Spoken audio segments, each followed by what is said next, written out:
All right, welcome to the Big Texas Podcast presented by Texas Young Republicans. I am your host, Jordan Overturf. My guest today is Congressman Michael Burgess, who represents a portion of North Texas that covers Denton and surrounding areas. Congressman, as you get back there, Nancy Pelosi is playing games with her calls for Congress. I've just got to know, what is the mood among you and your colleagues there in Washington? I don't know that we have a clear idea of what she's planning, other than to say that obviously there are plans afoot in the Speaker's office, and she has historically not been one that shares her strategy or her plans, certainly with members of the other party. So, I mean, as you know, the month of March. Well, backing up even a little further, I will say that when this issue with the coronavirus pandemic actually first appeared in January, I was very, very concerned about it. The Chinese Communist government does not shut down a city of 10 million people unless there is a very good reason, and they did, and there obviously was. One of the problems with Chinese communists, they don't really, they're not forthcoming with a lot of accurate information anyway, and then when they shut a city down, it just really put the kibosh on any information coming out of the city of Wuhan. I mean, think about a city of 10 million people that they absolutely shut in for almost a full month. That told me that this was serious. And so what I've been telling people, going, back to committee work, trying to get us to, our committee to hold hearings on this and to be active and involved and maybe do some investigation ourselves. Not really a lot of interest on the part of the committee leadership, which gets back to the Speaker as well, I guess. But that was just pretty much a blind alley for me every time I'd try to bring up, hey, we should look at this problem with testing. Hey, we should look at this problem with, we just passed a big Pandemic All Hazard Preparedness Act signed into law, June of 2019, less than a year ago. Why don't we have a real-time hearing on how it's working now that it's being tested with this pandemic? Could have done that in February, could have done that in March, but they weren't having any part of it. During March, because of the what eventually led to the stay-at-home orders after about the middle of March, and Congress included itself in that, so really kind of adjourned after about the 13th or 14th of March. But three big bills that passed in the month of March. First one was to pump some additional money into CDC, NIH, State Department so they could bring their people home. That was about $8.5 billion. And then the middle of March did another bill. And we don't even know what the final price tag is on that because the Congressional Budget Office never given us a score. And then at the last of March, 27th of March, we did go back to Washington and voted on a bill that was $2.25 trillion in size, the biggest bill that I've ever seen. That's like 2.5 times our normal discretionary budget for the entire fiscal year was spent in a single vote. That's the one that did some worthwhile things. Payroll protection plan, which has been got stood up quickly, and Department of Treasury and Small Business Administration are to be commended for the fact that it worked as well as it did. In fact, it worked so well that they ran out of money. Then, there was the argument back and forth between Leader McConnell in the Senate and Speaker Pelosi in the House. Leader McConnell wanted to put another $250 billion into that payroll protection program. Nancy Pelosi wanted additional things. Eventually, they came to a compromise. Leader McConnell did get $250 billion, but the total price tag for that ballooned to $310 billion for the payroll protection because there were some community considerations so that there would be the availability of more loans for communities that arguably had been harder hit by this. Certainly communities of color, communities that historically had problems. There was also additional money that went to the Department of Health and Human Services. That's one of the things where I've really spent a lot of my time. I focused a lot of energy on that. The bill, the big bill, the CARES bill on the 27th of March had $100 billion in it for the Department of Health and Human Services. We didn't tell them what it was for. We didn't tell them what to do with it. We provided no guidance, no guardrails, no guideposts. We simply said, here's $100 billion, make the health system better in this country, make it work better. And to their credit, they have tried to do so, but it was really a kind of a terrible thing to do to the agency to say, here's all this money, you've got to spend it correctly, but we won't tell you what correctly is. And if you don't spend it correctly, then we're going to come after you with oversight hearings after the fact. So there's, it's almost like a no-win situation for the Department of Health and Human Services. And then in this last bill that passed a week ago, they were given another $75 billion. Bear in mind, they'd only spent $50 billion out of the first $100 billion. So they got another $75 billion. And again, I've spent a lot of time talking to the people in the agency, trying to get a better understanding and help them understand what might be the correct and best uses for these dollars. Hospitals, as you'll recall, one of the things that led to the stay-at-home order was the fear, after seeing what happened in Wuhan, China, after seeing what happened in Milan, Italy, was that the hospital system could get overwhelmed, the healthcare system could get overwhelmed, and that there would not be an ICU bed, that there would not be a ventilator, and there would have to be terrible choices that were made between who gets a ventilator and who doesn't. And you read the stories real time about this may be assigned based on how old someone is, and kind of things we're not used to seeing in this country. There was a concerted effort to make sure that that didn't happen. One of the tools, one of the things that was at the disposal of people was to, well, let's not load the hospitals up with a bunch of what their regular work is. Let's cancel all elective surgeries so that the hospitals don't have those patients inside, and all elective admissions were canceled. And bear in mind, elective admission doesn't mean that it's frivolous or not necessary. It just means, yes, it can be postponed for a few days or a few weeks without causing harm to the patient. But eventually those things have to be done. But it also really cut out the cash flow at the hospitals, cash flow at the doctor's offices.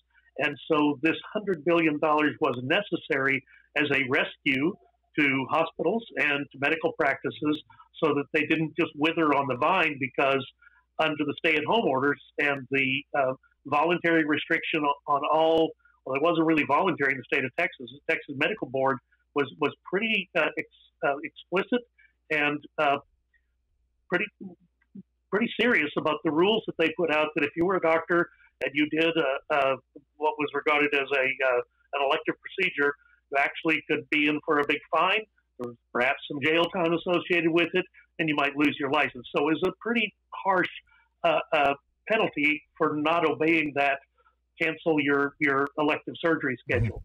Well, we're at a point now, the governor said, starting last Monday, so it's been going for a few days now, that hospitals could resume their surgery schedules. This is important. People need to have those things done, those procedures done that they'd postponed. And hospitals and doctors' offices need the cash flow that those elective procedures generate. I mean, I'll just tell you, from having run a medical practice, that's a big part of where your dollars come from every month. And having run a big medical practice, your overhead does not stop just because your production stops. So all of the obligations that you normally incur every month, paying personnel, rent, electricity, all of those things, all of those bills are still generated, but you're not generating any cash with which to pay them. So that was a really tough situation we'd put our hospitals and our doctors' offices in. This money at HHS was designed to help them through that, so that they, in fact, could emerge on the other side of this crisis and still be intact and still be functional. Yeah, and we've seen here in Texas that money has been well applied, and the state has fared a lot better than some of our other states that have similar population issues, similar population density, right? As a medical expert, what do you make of Texas's response and the fact that we have seen better numbers than some of the other states? Well, there's always in these things, it's a mixed bag on the numbers. And look, when this is all over and people do the sort of the after action look back at how things went, they're going to come up with one of two conclusions, and probably both conclusions will be held out to be true. One is you did too much, and one is you didn't do enough. So there's unlikely to be the headline that, hey, they got it just right in Texas. No, there'll be criticism that more could have been done. There'll be criticism that less could have been done. But here's the deal. Texas is a big state. Texas is different from New York. Texas is different from New Orleans, from Louisiana. We had our own considerations here. I remember early on in this process, probably the second or third week in March, talking to the CEO at Parkland Hospital, where I did my residency. So I'm very familiar with Parkland. It's a busy hospital, and I was concerned about how they were holding up. Are you to a point where you just work to a frazzle and you can't keep up? And he said, no, in fact, since we canceled all the elective procedures, the hospital's running at about 40% occupancy, and mostly we're just sitting around waiting for something to do. So that's kind of a tough situation for a hospital to be in. But the good news was that the hospital wasn't overwhelmed. And remember the stories at the time, the U.S. Army Corps of Engineers set up a field hospital in the Kay Bailey Hutchison Convention Center. I don't think that was ever utilized. There were some other facilities around town that they said, hey, we're going to identify these for our surge capacity, but they were never needed. That's good news. But clearly we're not through with this yet. You see the headlines even the last couple of days about the number of cases has ticked up a little bit in both Dallas and Fort Worth. That bears watching. You've got to be serious about your approach to this. When you get a hot spot with this virus, when it seems like there's a cluster of infections, you really have to take it seriously. Very aggressive testing and contact tracing and quarantine is really the order of the day. Until we get a reliable vaccine, that's going to be required. So this all doesn't stop in the next week or two. That sort of surveillance is still going to need to be ongoing. The governor and his task force are going to need to continue to monitor the situation. And if you have a place in the state where it seems like it's getting away from you, you better jump on it, because the next thing you know, if you don't, is the thing can flare up and create quite a lot of damage and inflict a lot of human suffering and loss of life. So, Congressman Burgess, what do you make of the Democrats and their response at this time when Americans really need their public servants going to bat for them for policy? Meanwhile, Democrats are arguing about mail-in ballot issues and things that have nothing at all to do with coronavirus. What do you make of her actions? Well, you wish it would be more focused. And look, right now we're staying out of Washington. Initially, they said we'd go back on Monday, but now they said we're not. And how do we accomplish the things that need to be accomplished? We're asking everybody else who we say is an essential worker, the checkers at Walmart, the people who drive the trucks, the doctors, nurses in the hospitals. We're saying you got to be at work, but if you're in the United States House of Representatives, stay home. So, I mean, that's really, I think, sends the wrong message. If we were serious about wanting to do the proper work here, yeah, there'll be arguments about how much money is spent and where it's spent, and that's appropriate. There should be. Let voices be heard and take a vote and come to a conclusion. But we're not even doing that right now. Yeah, and how do you contrast that with what the president and his leadership team have been doing? I mean, these are vastly different leadership styles, don't you think?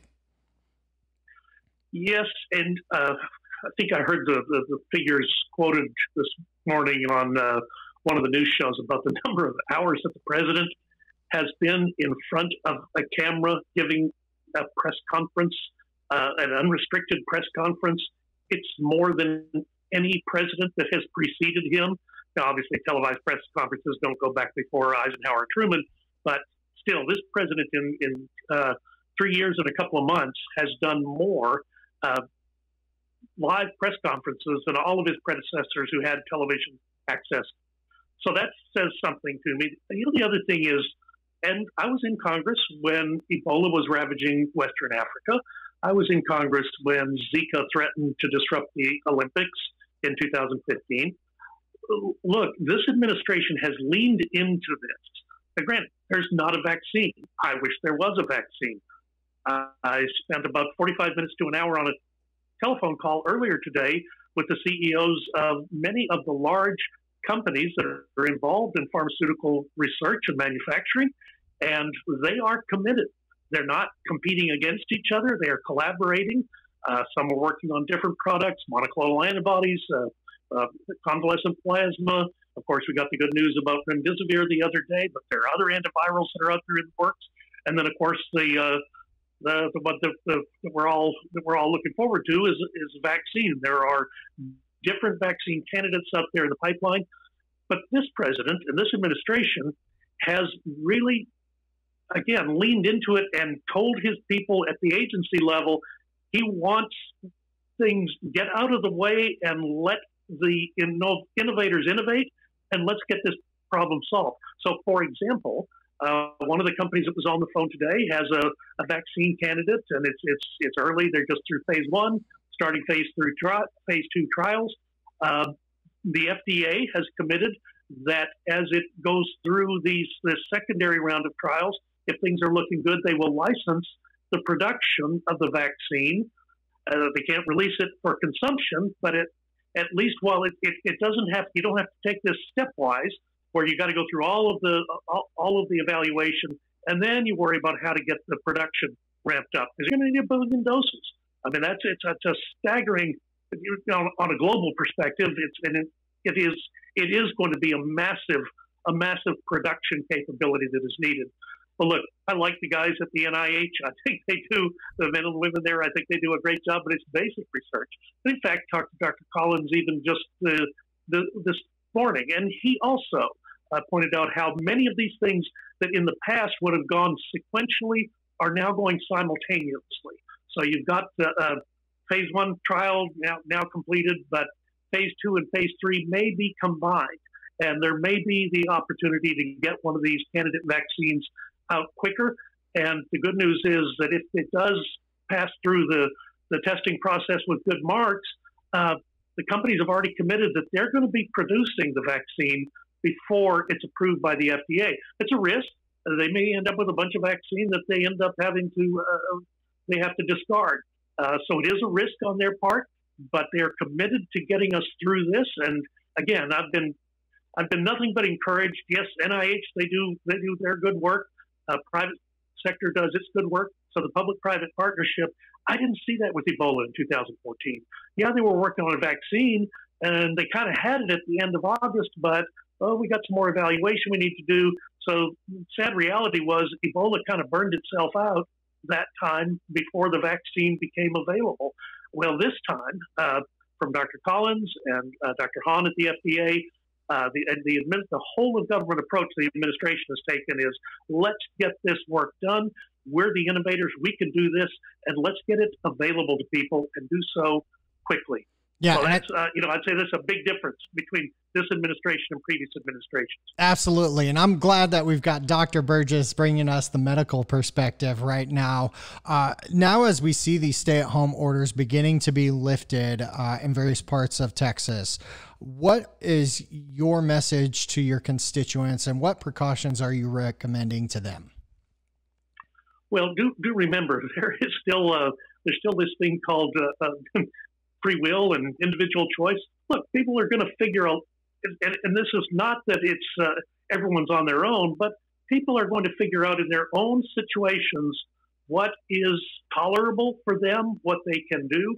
You know, as this whole thing started, and yeah, I'm pretty concerned, and but I go into Walmart, the place was packed. So after a few times of doing that, okay, the world didn't come to an end, so I guess that activity is okay. Mm-hmm. Now, I'm to the point now where I wear a mask when I go in, and I got to be careful. I'm a little bit older than you are, so that's one of the risk factors. I actually have some asthma, so I've got to be careful about that. But at the same time, I'm not going to sequester myself away somewhere. I've got a job to do. I was elected to do it. I'm going to do it. But I would also respect someone who said, you know what, I am older. I do have chronic medical conditions. I'm just going to stay home, not going to see my grandkids because I worry that they might bring something over to me. That's okay. And people should be able to make that decision. Mm-hmm. The ladies that run the hair salons that are just, desperate for the governor to remove the restriction. And what a difficult position to put people in. Mm-hmm. You work and work and work and create this hair salon. You've got a faithful clientele, and you're able to earn a significant amount of money at your craft. And then they tell you have to stop, and you're faced with this terrible Hobson's choice.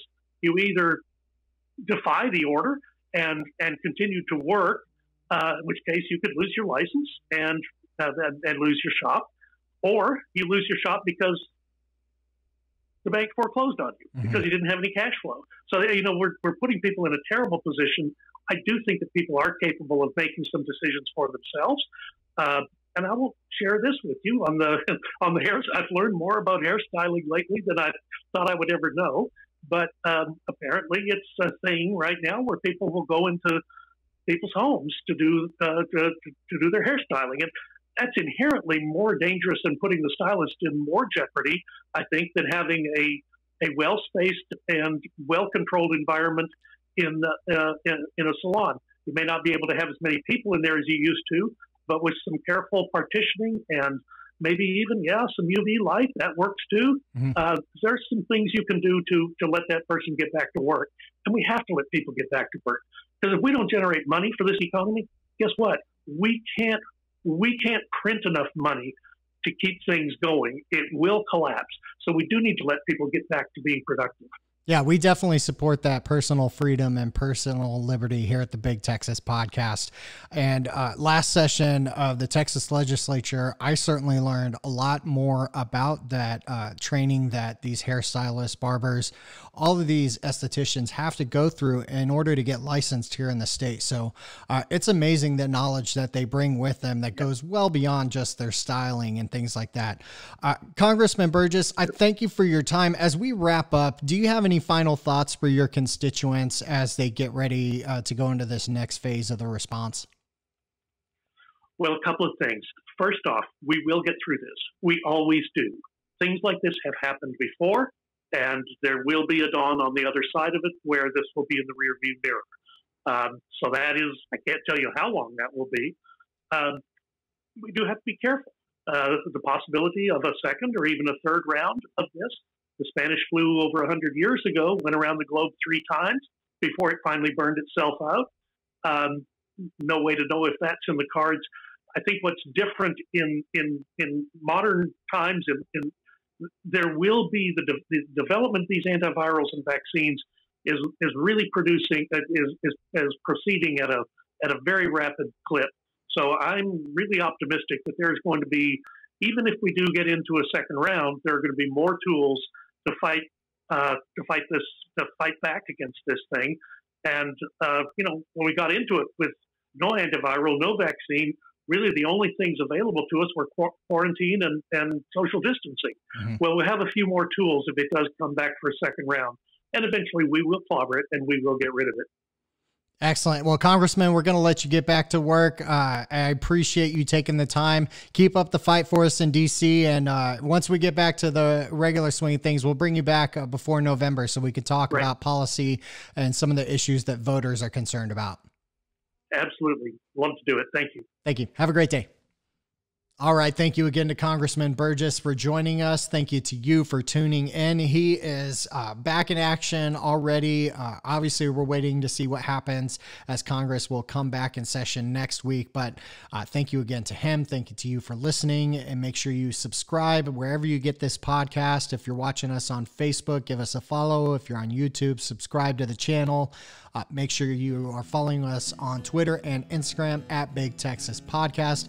And for the latest on what the Texas YRs are doing, make sure you follow Texas Young Republicans on Facebook, Twitter, and Instagram at Texas YRs. Friends, we got more candidates coming down the road. Next week's going to be a packed schedule again as we look to open up Texas again. Thank you so much for tuning in, for listening, for downloading the podcast. We appreciate it. Till then, friends, we'll see you down the road.